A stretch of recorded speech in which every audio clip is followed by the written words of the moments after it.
Lalpa fakro at hilti chan song song su thay nil sula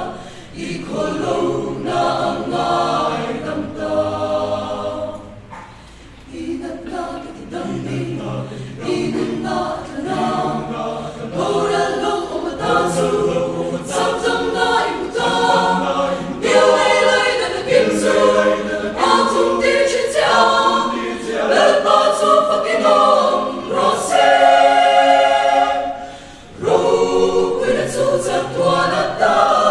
ani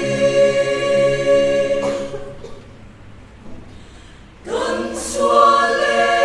kolo ang hiyan mintong rulove kan botsiat na song song te Mingai dam dasi Lalpa su Fakinong se rose Inat na titidangni